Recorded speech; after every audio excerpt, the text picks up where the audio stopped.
नमस्कार विद्यार्थी मित्रांनो, यूट्यूब चॅनल भेंडे गुरुजी या चॅनलवर आपलं सहर्ष स्वागत आहे. मागील 1 ते 14 लेक्चर आपण शिकलेलो आहे. त्यामध्ये मॅथ 1 म्हटला chapter number 1 linear equation into variable अतिशय सविस्तर पद्धतीने मी तुम्हाला समजावून सांगितलेलं आहे. आता आपल्याला मॅथ 1 म्हटलं क्लास 10चं 2 क्वाड्रॅटिक इक्वेशन हे प्रकरण जे आहे, हे चॅप्टर आहे, हा आपल्याला स्टार्ट करायचा आहे. तरी आपण हा स्टार्ट करत असताना प्रॅक्टिस सेट 2.1च्या अगोदर जे काही पूर्वज्ञान आहे त्यावर आधारित काही संकल्पना आहे ते आपण या ठिकाणी सविस्तर समजून घेऊया.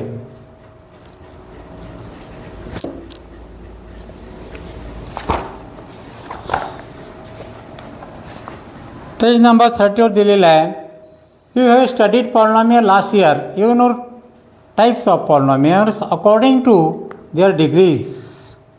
पॉलिनॉमियलचा जो आपण चॅप्टर आहे हा मागील 9व्या वर्गामध्ये आपण शिकलेलो आहे आणि त्यामध्ये दिलेला आहे when the degree of polynomial is 1. पॉलिनॉमियलची एखादी डिग्री, एखाद्या टर्मची डिग्री जर 1 असेल पॉलिनॉमियलची, तर अशा पॉलिनॉमियलला it is called a linear polynomial असे म्हणतात. जे व्हेरिएबल आहे त्या व्हेरिएबलचा पॉवर हा 1 असायला पाहिजे. Degree of the polynomials means काय, जो एखादी पॉलिनॉमियल आहे, हे पॉलिनॉमियल आहे 2x² plus 3x³ plus 4x plus 5. या ठिकाणी एकचा इंडेक्स पॉवर हा 2 आहे, इथे इंडेक्स पॉवर किती आहे 3 आहे, इथं काही नाही आहे म्हणजे 1 आहे. सगळ्यात जो ग्रेटर पॉवर असतो, मॅक्झिमम नंबर हा 3 आहे. म्हणून या पॉलिनॉमियलचा डिग्री किती घेऊ शकतो आपण, 3 घेऊ शकतो. आणि अशा तऱ्हेने एखाद्या पॉलिनॉमियलचा डिग्री जर 1 असेल तर त्याला आपण लिनियर पॉलिनॉमियल असं म्हणतात. डिग्री 1 आहे, degree 1 for example polynomial 5x. Degree of the polynomial is काही नाही म्हणजे किती 1 आहे. This type of polynomial is a linear polynomial. And if the degree of a polynomial is 2, it is called a quadratic polynomial. समजा एखाद्या पॉलिनॉमियलचा degree जर 2 आहे, 2x² plus 3x plus 5. या ठिकाणी आपल्याला व्हेरिएबल किती एकच राहील, variable 1 x. And degree of the polynomial is किती आहे, इथं 2 आहे, या ठिकाणी 1 आहे, पण ग्रेटर नंबर किती आहे 2 आहे.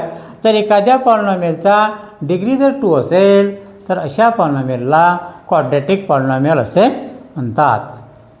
त्याचा डिग्री मात्र किती असायला पाहिजे, 2 असायला पाहिजे. आणि या पॉलिनॉमियलमध्ये व्हेरिएबल हे सिंगलच असायला पाहिजे x. अशा टाईपच्या पॉलिनॉमियलला क्वाड्रॅटिक पॉलिनॉमियल म्हणतात. ज्या पॉलिनॉमियलचा डिग्री 1 आहे अशा पॉलिनॉमियलला लिनियर पॉलिनॉमियल असे म्हणतात. म्हणजे याला आपण असं म्हणू शकतो linear polynomial, linear polynomial. And याला म्हणू शकतो आपण क्वाड्रॅटिक पॉलिनॉमियल.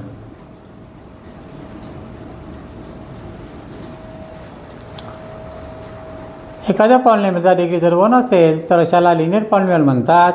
आणि एखाद्या पॉलिनॉमियलचा डिग्री जर 2 असेल तर त्याला क्वाड्रॅटिक पॉलिनॉमियल म्हणतात. डिग्री म्हणजेच काय, त्या डिग्री म्हणजे जो व्हेरिएबल आहे त्या व्हेरिएबलचा सर्वात मोठा इंडेक्स पॉवर.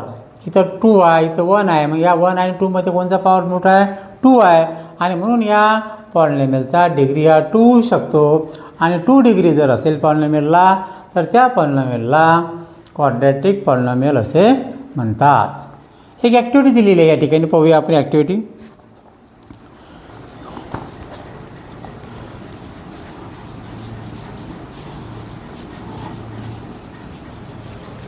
काय ॲक्टिव्हिटी आहे, ॲक्टिव्हिटी आहे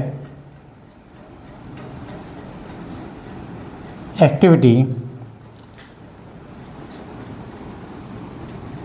classify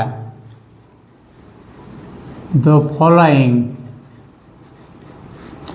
classify the following polynomials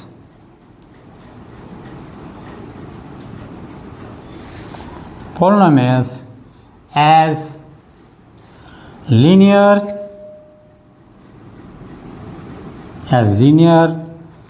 and quadratic. आपल्याला काही पॉलिनॉमियल्स दिलेले आहे 5x + 9, x² + 3x - 5, 3x - 7, नंतर आहे 3x² - 5x, नंतर आहे 5x². अशा प्रकारची एक ॲक्टिव्हिटी आहे. या ॲक्टिव्हिटीमध्ये काय म्हटलं आहे, classify the following polynomial as linear and quadratic. हे जे पॉलिनॉमियल दिलेले आहे या पॉलिनॉमियलपैकी कोणचं लिनियर पॉलिनॉमियल आहे आणि कोणचं क्वाड्रॅटिक पॉलिनॉमियल आहे. आणि या अगोदरच आपण त्याची डेफिनेशन समजलेलं आहे. लिनियर पॉलिनॉमियल्स म्हणजेच काय, ज्या पॉलिनॉमियलचा डिग्री 1 असतो त्याला लिनियर पॉलिनॉमियल म्हणतात, आणि एखाद्या पॉलिनॉमियलचा डिग्री जर 2 असेल तर त्याला क्वाड्रॅटिक पॉलिनॉमियल असे म्हणतात. तर पाहूया आपण या ठिकाणी. इथे घेतो मी लिनियर पॉलिनॉमियल.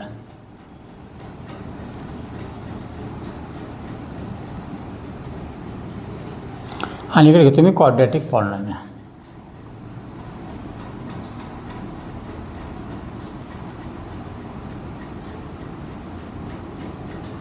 मग पाहूया आपण, शोधूया लिनियर पॉलिनॉमियल कोणचे आहे आणि क्वाड्रॅटिक पॉलिनॉमियल कोणचे आहे हे पाहूया. लिनियर ह्या ठिकाणी पहा, फर्स्ट पॉलिनॉमियल व्हेरिएबल x, एकच व्हेरिएबल आहे पण त्याच्या इंडेक्स पॉवर किती आहे, काय दिलं आहे का नाही आहे, म्हणजे किती आहे, 1 आहे. 1 आहे म्हणजेच काय, सगळ्यात मोठ्यात मोठा घात किती आहे, 1 आहे. ज्या पॉलिनॉमियलचा घात हा 1 असतो अशा पॉलिनॉमियलला लिनियर पॉलिनॉमियल म्हणतात. म्हणून लिहू शकतो आपण 5x + 9 लिनियर पॉलिनॉमियल. त्यानंतर सेकंड पॉलिनॉमियल पहा, याच्या एक्सचा इंडेक्स किती आहे, 2 आहे. 3x आहे, एक्सच्या डोक्यावर किती आहे, इंडेक्स किती आहे का, काही संख्या नाही आहे म्हणजे 1 आहे. म्हणजेच या ठिकाणी इथं 1 आहे, इथं 2 आहे. म्हणजे सर्वात मोठात मोठा जो घात असतो, इंडेक्स असतो, तो झाला त्या पॉलिनॉमियलचा डिग्री. मग या ठिकाणी कोणचा ग्रेटर आहे, 2 आहे. म्हणून या पॉलिनॉमियलचा डिग्री हा 2 आहे. आणि डिग्री जर 2 असेल तर अशा पॉलिनॉमियलला क्वाड्रॅटिक पॉलिनॉमियल म्हणतो. तर आपण हे इथे लिहायला गेलं, x² + 3x - 5. त्यानंतर तिसरं पॉलिनॉमियल पहा, या पॉलिनॉमियलमध्ये व्हेरिएबल हा एक्सच आहे, पण ते 1च्या ठिकाणी इंडेक्स पॉवर किती आहे, काही संख्या दिली नाही 1च्या डोक्यावर. तर या ठिकाणी इंडेक्स हा 1 असतो आणि म्हणून 1 आहे, म्हणून त्याची डिग्री काय, त्याची 1 आहे. आणि 1 डिग्री जर असेल तर अशा पॉलिनॉमियलला लिनियर पॉलिनॉमियल असे म्हणतात. म्हणून आपण लिहू शकतो इथं 3x - 7. त्यानंतर फोर्थ पॉलिनॉमियल पहा, या ठिकाणी सुद्धा व्हेरिएबल या ठिकाणी x आहे, याचा या इंडेक्स पॉवर 2 आहे. इथे व्हेरिएबल x आहे, याचा इंडेक्स पॉवर किती आहे, 1 आहे. मग सगळ्यात या पॉलिनॉमियलचा इंडेक्स पॉवर 2 हा सगळ्यात मोठा आहे, म्हणजेच त्या पॉलिनॉमियलची डिग्री किती आहे, 2 आहे. म्हणून अशा डिग्री जर 2 असेल तर अशा पॉलिनॉमियलला क्वाड्रॅटिक पॉलिनॉमियल असे म्हणतात. डिग्री 2 असायला पाहिजे, म्हणून लिहू शकतो आपण इथं 3x² - 5x. आणि शेवटी पहा, शेवटीसुद्धा हे पॉलिनॉमियलच आहे, कारण या पॉलिनॉमियलला आपल्याला शून्याच्या स्वरूपात लिहिता येतो, +0 घेऊ शकतो. म्हणून या ठिकाणी सुद्धा डिग्री 2 आहे, म्हणून यालासुद्धा आपण क्वाड्रॅटिक पॉलिनॉमियल असं म्हणू शकतो. एखाद्या पॉलिनॉमियलमध्ये व्हेरिएबल हा 1 असायला पाहिजे. व्हेरिएबल x असेल, y असेल त्या इक्वेशनमध्ये, m असेल, n असेल. व्हेरिएबल 1 आणि डिग्री ऑफ द पॉलिनॉमियल त्याचा डिग्री हा 2 असेल तर अशा पॉलिनॉमियलला क्वाड्रॅटिक पॉलिनॉमियल असे म्हणतात. म्हणजे या ठिकाणी विद्यार्थी मित्रांनो, तुमचा लिनियर पॉलिनॉमियल आणि क्वाड्रॅटिक पॉलिनॉमियल या दोन्ही पॉलिनॉमियलबद्दलचा जो कॉन्सेप्ट आहे हा तुमचा अतिशय अगदी क्लिअर झालेला आहे. त्यानंतर समोर एक ॲक्टिव्हिटी आहे ते पाहूया.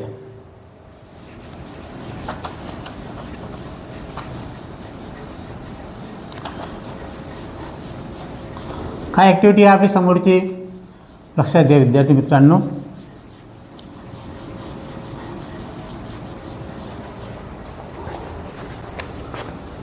ॲक्टिव्हिटी आहे, activity x square plus 3x minus 5 3x square minus 5x आणि शेवटी आहे 5x square. Right the polynomial, write the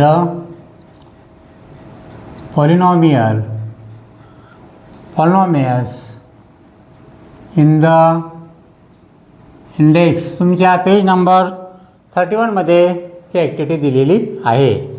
index from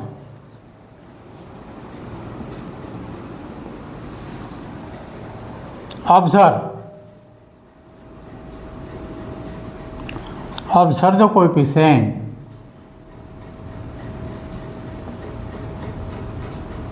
observe the coefficients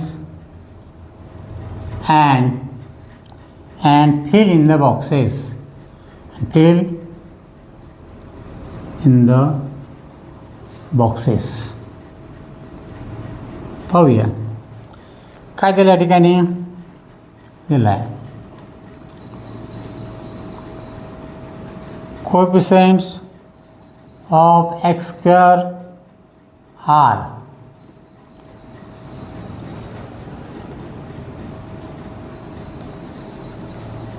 and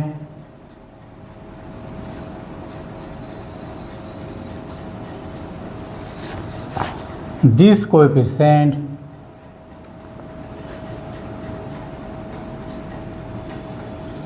these coefficients are non-zero. नंतर आहे या ठिकाणी समोर दिलेला आहे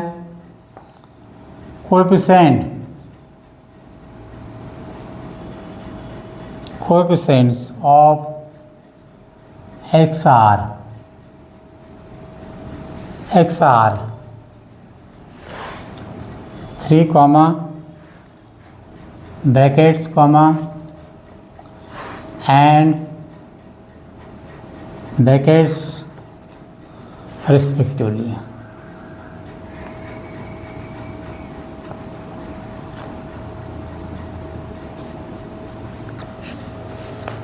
त्यानंतर आहे constant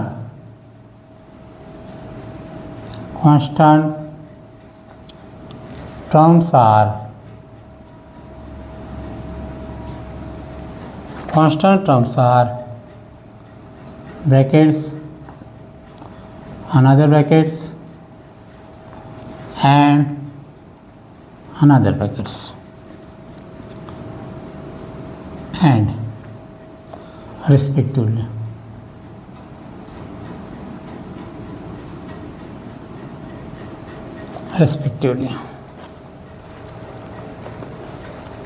पहा विद्यार्थी मित्रांनो, या ठिकाणी सेकंड नंबरची ॲक्टिव्हिटी आहे. काय ॲक्टिव्हिटी आहे, x square plus 3x minus 5 first polynomial, 3x square minus 5 second polynomial and 5x square third polynomial. 3 polynomial दिलेले आहे. काय म्हटलं त्यांनी, write the polynomials in the index form. ते तुम्हाला पॉलिनॉमियल आपल्याला इंडेक्स फॉर्ममध्ये लिहायचे आहे. नंतर काय म्हटलं आहे, observe the coefficient and fill in the boxes. Write the polynomial in the index form. तर पहा या ठिकाणी एक्स स्क्वेअर आहे, एक्स पाहिजे पहिलं पद x square, coefficient of x स्क्वेअरचा कोएफिशिएंट मीन्स 2x आहे. या व्हेरिएबलला लागून जी संख्या असते, नंबर असते, त्याला म्हणतो आपण कोएफिशिएंट आणि याला म्हणतो आपण व्हेरिएबल. ABCDचे स्मॉल लेटर असते त्याला आपण व्हेरिएबल म्हणतो. तर या ठिकाणी एक्स वर्ग ज्या ठिकाणी आहे त्या ठिकाणचा कोएफिशिएंट लिहायचा आहे. तर एक्स वर्गाच्या या ठिकाणी किती आहे, संख्या काय दिलेली आहे का नाही आहे, म्हणजे एक्स वर्गाचा कोएफिशिएंट किती आहे, 1 आहे. दुसऱ्या इक्वेशनमध्ये दुसऱ्या पॉलिनॉमियलमध्ये एक्स वर्गाचा कोएफिशियंट किती आहे इथं 3 आहे. तिसऱ्या कोएफिशियंटमध्ये तिसऱ्या पॉलिनॉमियलमध्ये एक्स वर्गाचा कोएफिशियंट किती आहे 5 आहे. 5 दिलेला आहे. Index coefficient are in non zero. This coefficient are non zero. हे जे कोएफिशियंट आहे हे शून्य असायला नको. का नाही शून्य असायला नको? कारण शून्य जर असेल तर शून्याने केलेला गुणाकार काय होते, शून्याने कोणी संख्येला जर गुणलं किंवा व्हेरिएबलला गुणलं तर ती पूर्ण पदावली पूर्ण ते टर्म शून्य होतो. म्हणून त्यामुळे लिहिलं आहे this coefficient are non zero. Zero असायला नको. झिरो सोडून कोणती संख्या असेल तर ती आपल्याला कोएफिशियंटमध्ये घेता येतो. त्यानंतर म्हटलं आहे coefficient of x are. 3 polynomial दिले आणि त्याची तुलना करायची आहे. Coefficients of x are. X कुठं आहे? या ठिकाणी एक्स या ठिकाणी दिसत आहे पहिल्या पॉलिनॉमियलला. दुसऱ्या पॉलिनॉमियलला एक्स या ठिकाणी आहे. बरोबर आहे. आणि तिसऱ्या पॉलिनॉमियलला एक्स दिलेलाच नाही आहे. तर आपण तिसरं पॉलिनॉमियल अशा प्रकारे सुद्धा लिहिता येते. याला आपल्याला 5x² प्लस 0x एक्सवाला पद असते आणि शेवटी एक कॉन्स्टंट टर्म असते. अशा प्रकारे आपल्याला या ठिकाणी हे लिहिता येतो. मग पहा coefficient of x are. X किती याचा कोएफिशियंट पहिल्या पॉलिनॉमियलचा 3 हा दिलेला आहे. दुसऱ्या पॉलिनॉमियलचा एक्सचा कोएफिशियंट किती आहे -5. इथं लिहू शकतो आपण -5. त्यानंतर तिसऱ्या कोएफिशियंटचा एक्स किती आहे 0. त्यानंतर कॉन्स्टंट टर्म म्हणजे त्या पॉलिनॉमियलचा शेवटचा टर्म. या ठिकाणी किती आहे कॉन्स्टंट टर्म -5. दुसरी कॉन्स्टंट टर्म किती आहे या ठिकाणी काहीच नाही आहे. म्हणजे ज्या ठिकाणी आपल्याला शेवटी काय घेत असतो आपण +0 घेत असतो या ठिकाणी. म्हणून आपल्याला या ठिकाणी 0 घेता येतात. लक्षात 3x² -5x + 0 यालासुद्धा आपण असं लिहू शकतो 3x².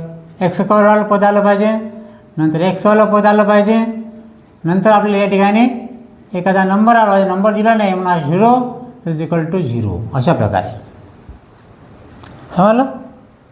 तर अशा प्रकारे पाहूया. त्यानंतर आहे कॉन्स्टंट टर्म्स आर -5 आहे. या ठिकाणी थर्ड नंबरचा टर्म किती आहे 0 आहे.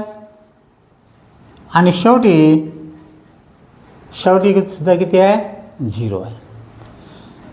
म्हणजे एखादं क्वाड्रॅटिक इक्वेशन आपल्याला सॉल्व करायचं असेल तर आपल्याला या स्टँडर्ड फॉर्ममध्ये असायला पाहिजे. x² + bx + c = 0 अशा टर्ममध्ये ते एखादं इक्वेशन असायला पाहिजे. जर नसेल वर्गवाला पद असायला पाहिजे, एक व्हेरिएबल असायला पाहिजे, कोणते वर्गवाला पद असायला पाहिजे, इंडेक्स पॉवर 2 असायला पाहिजे, नंतर एक्सवाला पद असायला पाहिजे ज्याचा डिग्री 1 आहे, त्याचा इंडेक्स पॉवर 1 आहे, आणि सी म्हणजे कॉन्स्टंट टर्म. अशा प्रकारे तर या ठिकाणी पहा वर्गवाला पद आहे, एक्सवाला पद आहे, परंतु नंबर आहे का दिलेला नाही आहे म्हणून तो नंबर +0 म्हणून घेऊ शकतो आपण. +0 = 0. त्या ठिकाणी इथं पहा वर्गवाला पद दिलेलं आहे, एक्सवाला पद दिलं आहे का नाही म्हणून +0x. जे पद नाही त्याला 0 लावून व्हेरिएबल लिहायचं +0x. कॉन्स्टंट टर्म दिले नाही म्हणून +0 =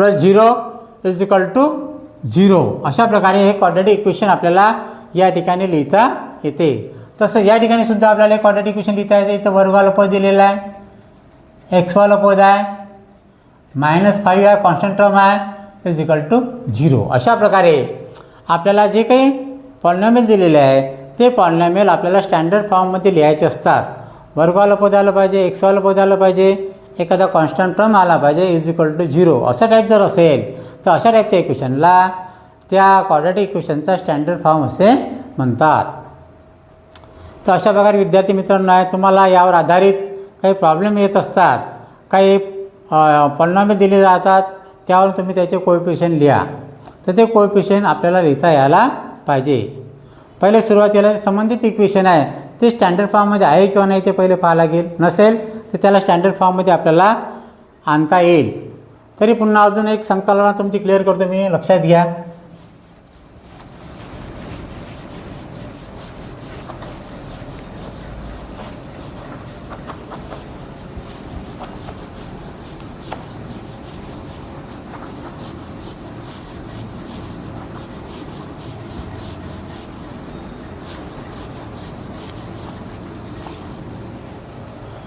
पहा विद्यार्थी मित्रांनो, असं दिलेलं आहे, एखादं इक्वेशन आहे 3x² 5x - 5. हे इक्वेशन आपल्याला स्टँडर्ड फॉर्ममध्ये लिहायचं आहे. आणि क्वाड्रॅटिक इक्वेशनचा स्टँडर्ड फॉर्म काय? क्वाड्रॅटिक इक्वेशनचा स्टँडर्ड फॉर्म आहे, स्टँडर्ड फॉर्म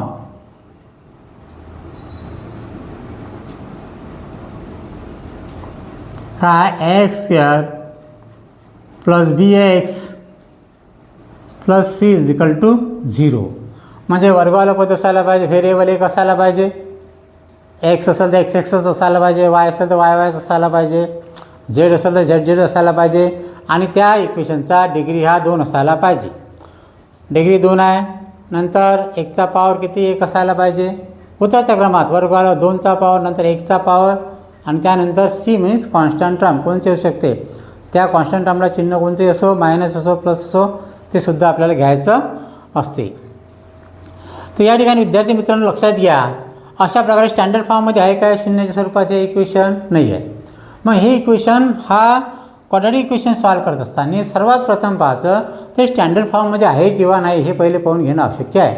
जर नसेल तर त्याला स्टँडर्ड फॉर्ममध्ये आणता येईल आणि त्यानंतर मग आपल्याला त्याचे कोएफिशियंट लिहिता येईल. मग कसं आणायचं तुम्हाला ज्याप्रमाणे सायमल्टेनियस इक्वेशनमध्ये स्टँडर्ड फॉर्ममध्ये कसं आणायचं शिकवलं होतं, अशाच प्रकारे या ठिकाणी क्वाड्रॅटिक इक्वेशनसुद्धा आपल्याला स्टँडर्ड फॉर्ममध्ये कसं आणायचं हे सुद्धा आता या ठिकाणी पाहूया.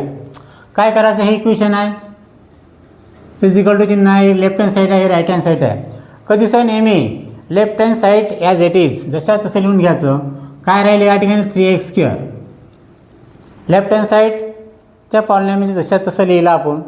आणि राईट हँड साईड आहे ते काय करायचं? ट्रान्सफॉर्मेशन करायचं.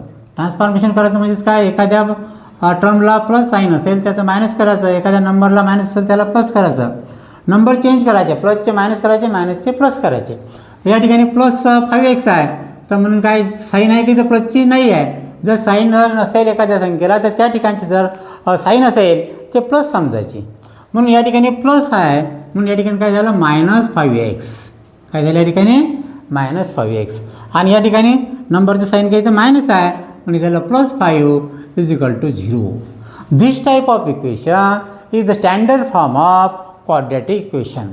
व्हेरिएबल एक्स आहे, पॉवर याचा डिग्री 2 आहे, एक्सचा पॉवर 1 आहे आणि ते कॉन्स्टंट टर्म आहे. अशा टाईपचं जर इक्वेशन असेल तर आपल्याला एखादी इक्वेशन जर नसेल स्टँडर्ड फॉर्ममध्ये तर अशा स्टँडर्ड फॉर्ममध्ये आपल्याला आणावं लागेल. त्यानंतर अजून पहा दुसरं एक example.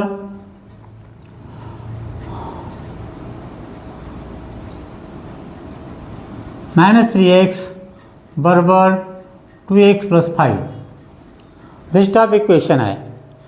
Is standard form of quadratic equation आणायचं आहे.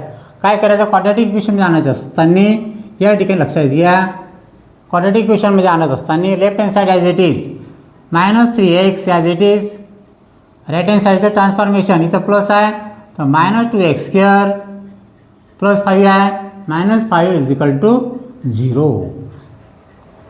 लक्षात घ्या. त्यानंतर आपल्याला काय करायचं? आपण जर पाहिजे वर्गवालं पद पाहिजे शून्य स्वरूपात आलंच आहे मग पहिले घ्यायचं स्क्वेअरवालं पद वर्ग ज्याचा डिग्री 2 आहे ते चिन्ह असेल -2x². नंतर एक्सवालं पद एकच्या डोक्यावर घात 1 आहे ते घ्यायचं -3x. आणि शेवटी घ्यायचं कॉन्स्टंट टर्म -5 = 0. परंतु समोरच्या ठिकाणी आपल्याला मायनस साईन नको आहे म्हणून मायनस साईननं मल्टिप्लाय करायचं.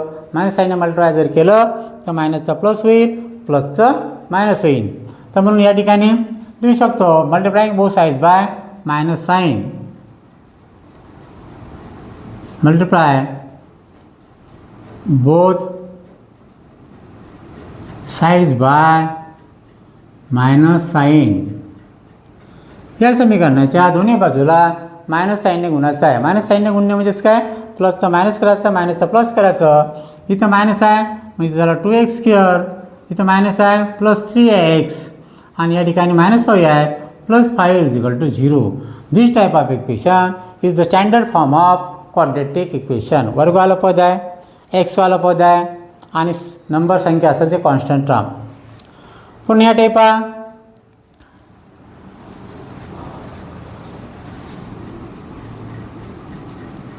3x². This type equation is standard form. इथे एकच पद दिसून राहिलं आपलं 3x². परंतु या ठिकाणी या पॉलिनॉमियलचा डिग्री किती आहे? 2 आहे. म्हणून याला 2 डिग्री आहे, म्हणजे आपण याला म्हणू शकतो हे इक्वेशन क्वाड्रॅटिक इक्वेशन आहे. परंतु स्टँडर्ड फॉर्ममध्ये आहे का? नाही. का नाही? कारण तर का स्टँडर्ड फॉर्ममध्ये येण्यासाठी वर्गवालं पद असणं आवश्यक आहे, डिग्री 2 असणं आवश्यक आहे. त्यानंतर एक्सवालं पद असणं आवश्यक आहे. एक्सवालं पद दिलं आहे का या ठिकाणी? नाही आहे. मग ते आपल्याला जर दिलं जे पद दिलं नाही आहे ते पद जर आपल्याला घ्यायचं असेल तर प्लस चिन्ह लिहून 0 ॲडजस्ट करायचं, जे पद नसेल त्याला. मग इथं काही नाही आहे म्हणजे प्लस. एक्सवालं पद आहे का? नाही आहे, म्हणजे 0x. जे पद नाही त्याला 0x करायचं. आणि एखादा नंबर नाही आहे, शेवटी नंबर आहे, कॉन्स्टंट टर्म नाही आहे, तो 0 घ्यायचं, =0.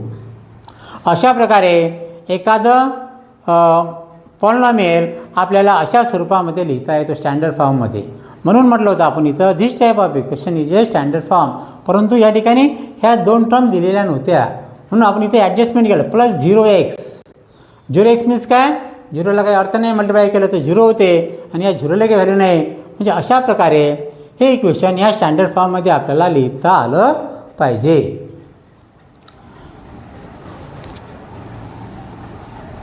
पुन्हा एखादं इक्वेशन घेऊया.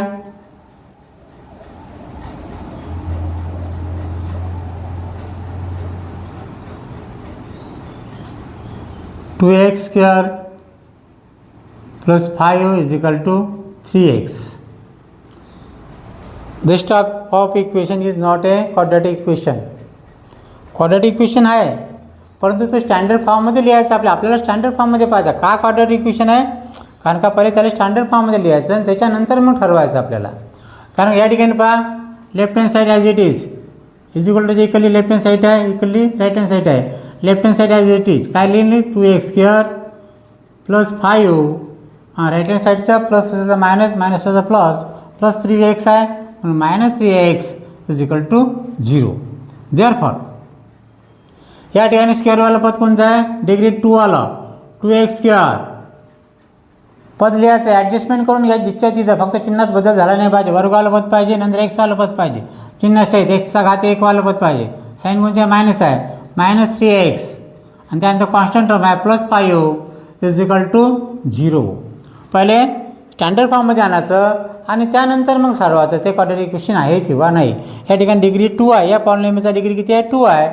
म्हणजेच या ठिकाणी this type of equation is a quadratic equation. आणि या स्टँडर्ड फॉर्ममध्ये सुद्धा आपण आणलेलं आहे. अशा प्रकारे एखादं इक्वेशन जर स्टँडर्ड फॉर्ममध्ये नसेल तर left hand side as it is, right hand साईडचं ट्रान्सफॉर्मेशन करून लिहायचं आणि नंतर वर्गानुसार ॲडजस्टमेंट करायचं अल्फाबेटिकली ऑर्डरनुसार. पहिलं वर्गवालं पद घ्यायचं आहे, नंतर 1 वाला घात घ्यायचा एक्सचा आणि शेवटी घ्यायचं कॉन्स्टंट टर्म.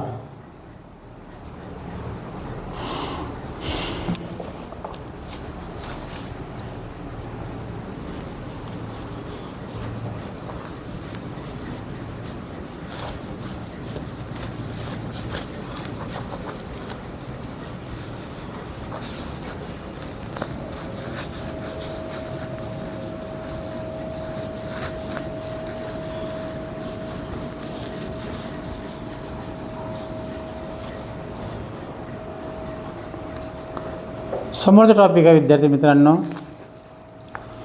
Standard form.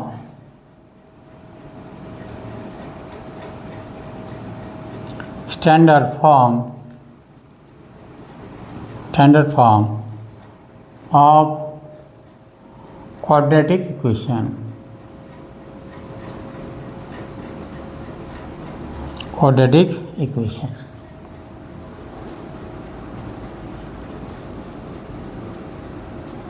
पहा.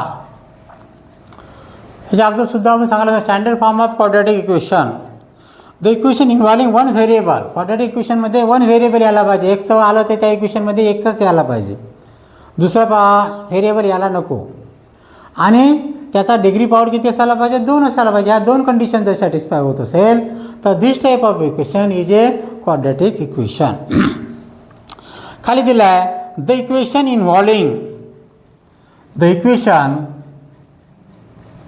The equation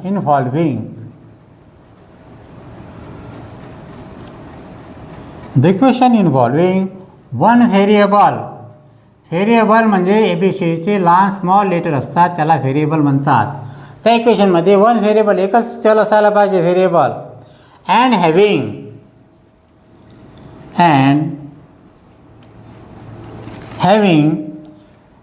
टू काय असायला पाहिजे ॲज द मॅक्झिमम इंडेक्स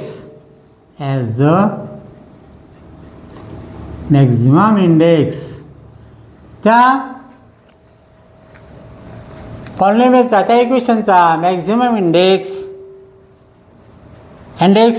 2 असायला पाहिजे. 2 as the maximum index of the variable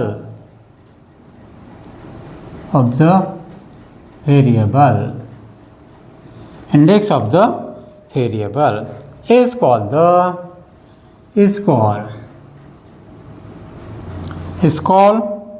the quadratic equation. Is called the quadratic equation.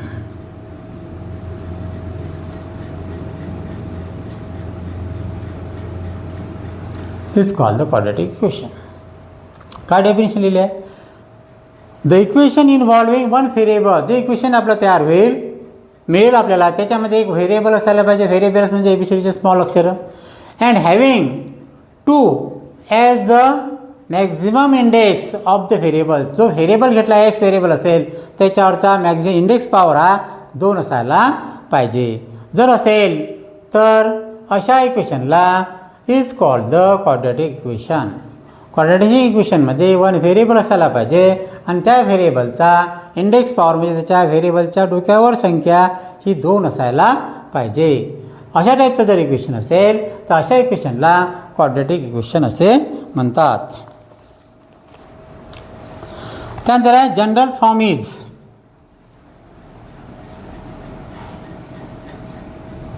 General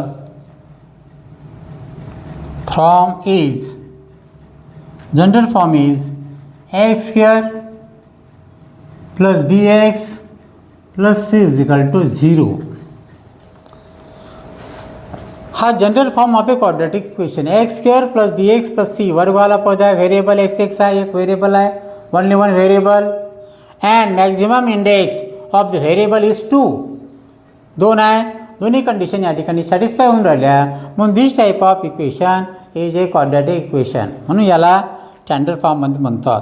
आता हा जो स्टँडर्ड फॉर्म आहे, या स्टँडर्ड फॉर्ममध्ये एक्स वर्गाचा कोएफिशियंट काय इथं ए आहे, या एक्सचा कोएफिशियंट काय इथं बी आहे, आणि सी हा सुद्धा एक कॉन्स्टंट नंबर आहे. म्हणजे तिन्ही नंबर आहे ए बी सी. मग म्हटलं आहे ABC आर इथे लिहिलं आहे small a small b c are real numbers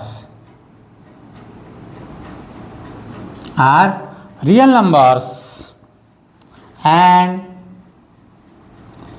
a is not equal to 0. असं का लिहिलं आहे? तुम्हाला सांगितलं ABC हे कोएफिशियंट झाले आणि हा कॉन्स्टंट नंबर झाला, हा रिअल नंबर, याला रिअल नंबर म्हणतात.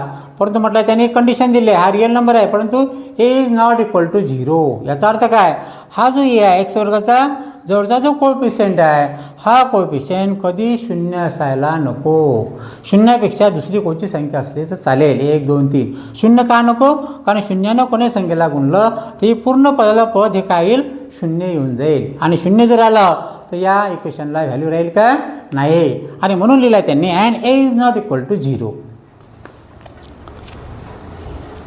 त्यानंतर लिहिलेलं आहे x square plus b x plus c is equal to 0 is the general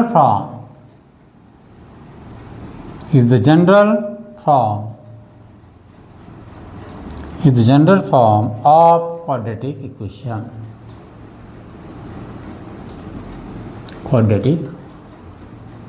विद्यार्थी मित्रांनो, हे जी ॲक्टिव्हिटी आहे हे पेज नंबर 30 30 31 मध्ये दिलेलं आहे. परंतु मी तुम्हाला या ठिकाणी कशाप्रकारे सविस्तर या ठिकाणी पूर्वज्ञानावर आधारित दिलेला आहे. प्रॅक्टिस 2.1च्या आधारे ह्या गोष्टी आपल्याला येणं आवश्यक आहे. अशा प्रकारे विद्यार्थी मित्रांनो, standard form of quadratic equation is x² + bx + c = 0. One variable असायला पाहिजे. Maximum index of the variable is 2. त्या व्हेरिएबलचा इंडेक्स पॉवर 2 असायला पाहिजे. This type of equation is a quadratic equation. Standard form म्हणजे एखादी इक्वेशन असेल तर कशा प्रकारे मी मागच्या याच्या अगोदर मी थोडं सांगितलं आहे तुम्हाला कशा प्रकारे ते स्टँडर्ड फॉर्ममध्ये आणायचं. अशा प्रकारे जर इक्वेशन जर स्टँडर्ड फॉर्ममध्ये नसेल तर त्याला पहिले घेऊन यायचं आणि त्यानंतरसुद्धा त्याचे कोएफिशियंट किंवा ते क्वाड्रॅटिक इक्वेशन आहे किंवा नाही ते सुद्धा आपल्याला ओळखता येतो. त्यानंतर पुन्हा एक ॲक्टिव्हिटी आहे. विद्यार्थी मित्रांनो पहा ॲक्टिव्हिटी.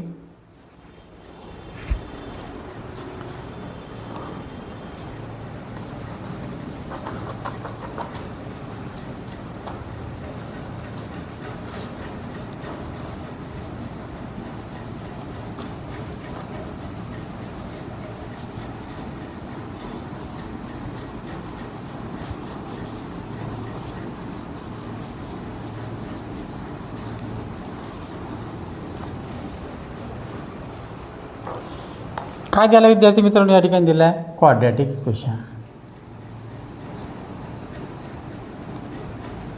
क्वाड्रॅटिक इक्वेशन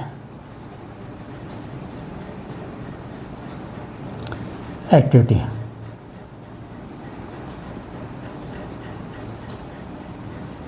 ॲक्टिव्हिटी दिली आहे. इथं जनरल फॉर्म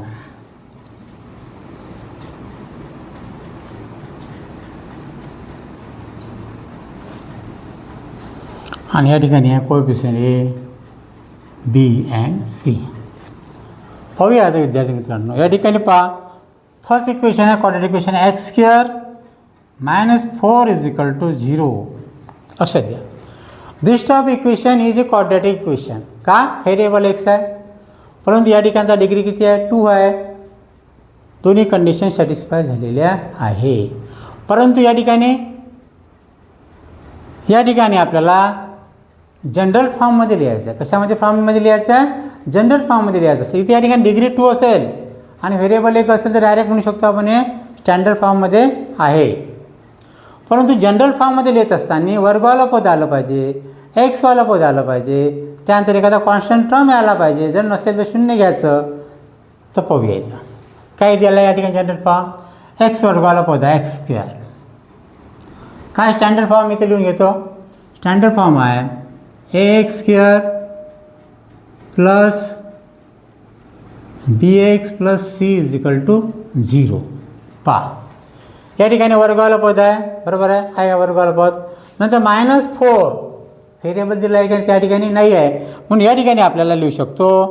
या ठिकाणी -4 म्हणजे हा शेवटचा नंबर दिला कॉन्स्टंट नंबर दिला आहे परंतु एक्सवाला पद दिलेला आहे या ठिकाणी नाही दिलेला आहे म्हणून आपण लिहू शकतो जे एक्सवाला पद नाही आहे जे नसेल पद ते +0 घेऊन एक्सने ॲडजस्ट करायचं +0x बरोबर आहे.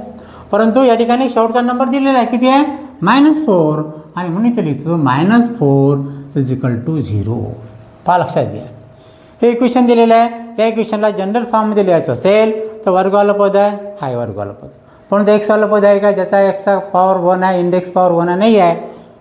जे नसेल ते प्लस चिन्ह लिहायचं आणि 0 ॲडजस्ट करायचं +0x याच्या डोक्यावर 1 आहे आणि शेवटचा कॉन्स्टंट नंबर दिलेला आहे -4 = 0. आता this type of equation is a general form of quadratic equation. आता या quadratic equation find the value of ABC. Find the value of ABC हा A हा B आणि हा C. एक्स वर्गाचा कोएफिशियंट किती आहे A आहे म्हणून इथे एक्स वर्गाचा कोएफिशियंट काही दिलेला आहे का इथं नाही आहे. काही संख्या नाही आहे म्हणजेच काय एची किंमत किती या ठिकाणी 1 आहे. काही नाही आहे म्हणजे किती एची किंमत 1. या ठिकाणी पण स्टँडर्ड फॉर्म BX आहे. एक्सला लागून काय BX आहे म्हणजे एक्सचा व्हॅल्यू किती आहे x एक्सच्या ठिकाणी किती आहे B आहे आणि बीची किंमत किती या ठिकाणी एक्सच्या ठिकाणी 0 आहे. चिन्हासहित लिहायची मग बीची किंमत किती झाली तर 0. आणि C म्हणजे कॉन्स्टंट नंबर चिन्हासहित लिहायचं आपल्याला साईनसहित. C किती आहे C आहे इथं -4 आणि म्हणून आपण या ठिकाणी लिहू शकतो -4. अशा प्रकारे या इक्वेशनमध्ये आपण या ठिकाणची ॲक्टिव्हिटी सॉल्व करत असताना जनरल फॉर्म अँड कोएफिशियंट हे आपण लिहिलं आहे. नंतर सेकंड एक्झाम्पल पाहायचं. फर्स्ट झालं. सेकंड आहे y square is equal to 2y - 7. पहा, लक्षात द्या. हेच इक्वेशन पहा. झिरोच्या स्वरूपात पाहिजे इक्वेशन आपल्याला, परंतु आहे का दिलेलं आहे का? झिरोच्या स्वरूपात जर असेल तर आपण म्हणू शकतो का ते स्टँडर्ड फॉर्ममध्ये आहे, क्वाड्रॅटिक इक्वेशनमध्ये आहे. जर त्याचा जर इंडेक्स पॉवर 2 असेल तर आहे का शून्याच्या स्वरूपात नाही आहे. मग याला क्वाड्रॅटिक इक्वेशनच्या स्टँडर्ड फॉर्ममध्ये आपल्याला आणावं लागेल. ह्याच्या अगोदरच आपण पाहिल्या 2-4 एक्झाम्पल. काय लिहिलं होतं आपण? Left hand side as it is, Y square as it is, आणि इक्वलिटीच्या बाजूचे जे टर्म्स आहे, व्हेरिएबल आहे, त्याचे साईन चिन्ह चेंज करायचे. इथं 2y आहे, या ठिकाणी साईन नाही म्हणजे प्लस आहे, तर अगोदर प्लसचं काही -2y, -7 आहे काही +7 इज इक्वल टू 0. म्हणजे आता हे इक्वेशन आपण स्टँडर्ड फॉर्ममध्ये आणलं. y व्हेरिएबल आहे, या डिग्री 2 आहे, yचा घात 1 आहे, कॉन्स्टंट टर्म आहे. This type of equation is general form. आणि म्हणून आपण या ठिकाणी हा जो जनरल फॉर्म लिहिला हा कशा पद्धतीने आला हे आपल्याला या ठिकाणी लिहून घ्यायचं. काय लिहायला लागेल इथं? Y square. काय लिहायला लागेल या ठिकाणी? Y square -2y. या ठिकाणी आपल्याला इथे लिहायला लागेल y square -2y + 7 is equal to 0. पहा विद्यार्थी मित्रांनो, तर यावर आपल्याला ABCची किमती घ्यायच्या. पहा, वाय स्क्वेअर स्क्वेअरवाला पद असेल त्या ठिकाणी कोएफिशियंट किती असते? ए असते. म्हणून याची किंमत इथं काही दिलेली आहे का? इथं नाही आहे. जे दिले नसेल त्याची किंमत 1 ठेवायची. काहीच नाही आहे म्हणजे 1 याची किंमत 1. बी म्हणजे काय? वायच्याच ठिकाणी कोएफिशियंट आहे हा. दुसरा हा बी आहे, तर बी किती आहे? वायच्या ठिकाणी बी -2 आहे, तर या ठिकाणी काय राहील? -2. आणि सी म्हणजे नंबर चिन्ह असते याचा +7. अशा प्रकारे विद्यार्थी मित्रांनो general form and ABC coefficient आपल्याला या ठिकाणी घेता येते. तिसरं आहे, थर्ड एक्झाम्पल आहे. थर्ड पहा, काय दिलं? x² + 2x is equal to 0. परंतु हे इक्वेशन पहा विद्यार्थी मित्रांनो, वर्गवाला पद दिलेलं आहे, एक्सवाला पद दिलेलं आहे, परंतु कॉन्स्टंट टर्म दिलेलं आहे का? नाही. क्वाड्रॅटिक इक्वेशनमध्ये तिन्ही टर्म असणं आवश्यक आहे. स्क्वेअरवालं पद पाहिजे, एक्सवालं पद पाहिजे आणि कॉन्स्टंट टर्मसुद्धा असणं आवश्यक आहे. परंतु या ठिकाणी वर्गवालं पद दिलेलं आहे, इंडेक्स पॉवर 2 वाला दिलेला आहे, एक्सवाला पॉवर दिलेला आहे, याचा घात 1 आहे, परंतु नंबर दिलेला नाही. जो नंबर नसेल तो नंबर आपण +0 करून त्या ठिकाणी ॲडजस्ट करता येतो. मग आपण सोडू शकतो x² + 2x एक्सवाला पद आहे, परंतु नंबर नाही आहे, कॉन्स्टंट टर्म नाही, म्हणून हे +0 इज इक्वल टू 0. अशा प्रकारे एखादी इक्वेशन जर स्टँडर्ड फॉर्ममध्ये असेल तर अशा पद्धतीने त्याची ॲडजस्टमेंट करायचं, जनरल फॉर्ममध्ये आणायचं. मग काय आलं या ठिकाणी? x², इथं आलं x² + 2x + 0 is equal to 0. पुन्हा कोएफिशियंट लिहायचा. या ठिकाणी पहा, x वरचा कोएफिशियंट किती आहे? आहे. एक्सवरचा कोएफिशियंट काही दिलेल्या संख्या इथं नाही आहे, म्हणजेच किती आहे? इथं 1 आहे. एक्सचं व्हॅल्यू म्हणजे इथं काय? बी आहे. बी किती आहे? +2 आहे, 2. आणि सी म्हणजे कॉन्स्टंट टर्म, इथे किती आहे? 0 आहे, हा 0. अशा प्रकारे विद्यार्थी मित्रांनो ही ॲक्टिव्हिटी आपण अशा पद्धतीने आपण या ठिकाणी सॉल्व केलेली आहे. हे लिहून घ्या विद्यार्थी मित्रांनो.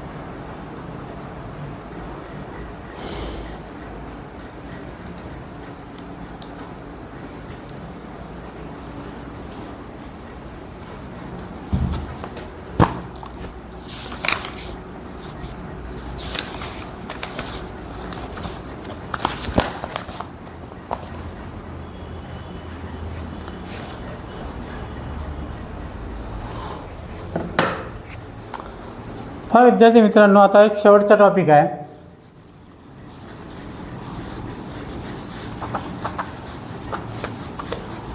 Roots of the equation. एखादं इक्वेशन आहे, त्या इक्वेशनमध्ये एखादी संख्या सबस्टिट्यूट केल्यानंतर left hand side is equal to right hand side जर येत असेल तर आपण समजू शकतो त्या इक्वेशनसाठी तो जो काही नंबर घेतलेला आहे, ते व्हेरिएबल घेतलेला आहे, ते त्या इक्वेशनचं रूट आहे असं आपण म्हणू शकतो.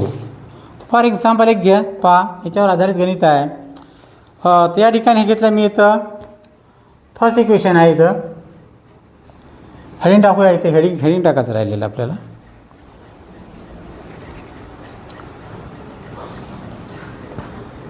काय हेडिंग आहे? Roots of a quadratic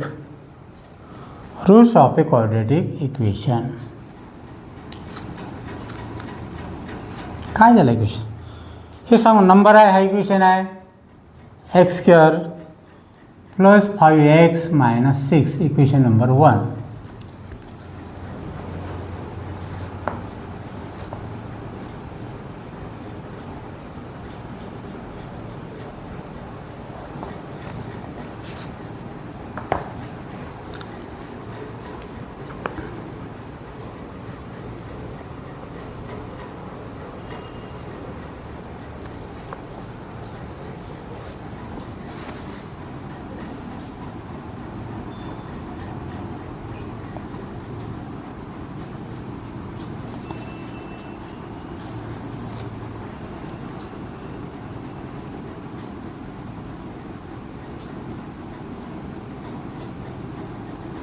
late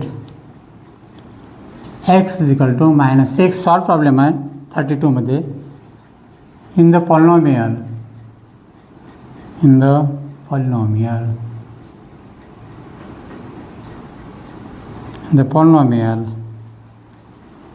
x²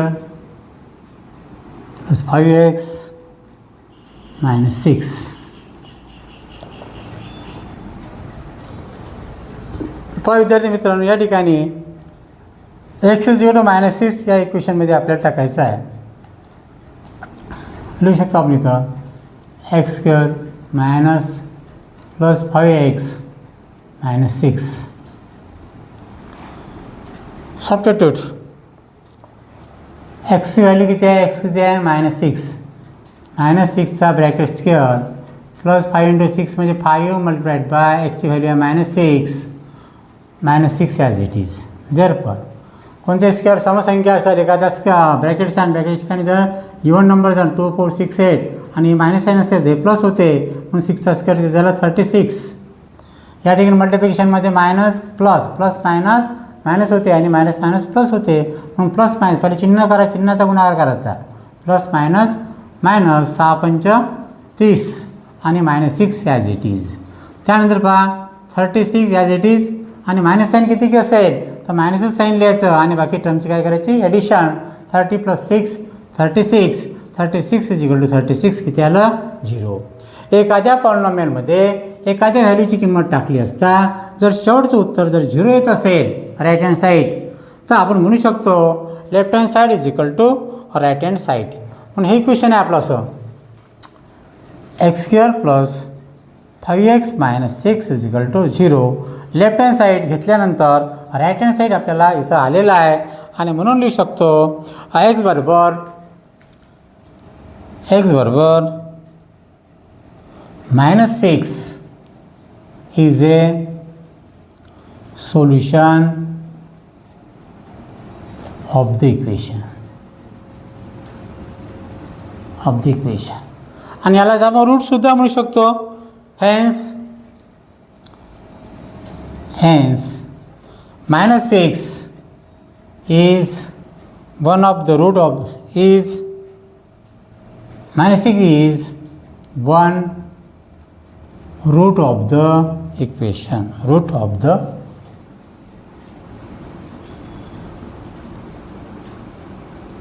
अशा तऱ्हेने विद्यार्थी मित्रांनो मॅथ 1मधील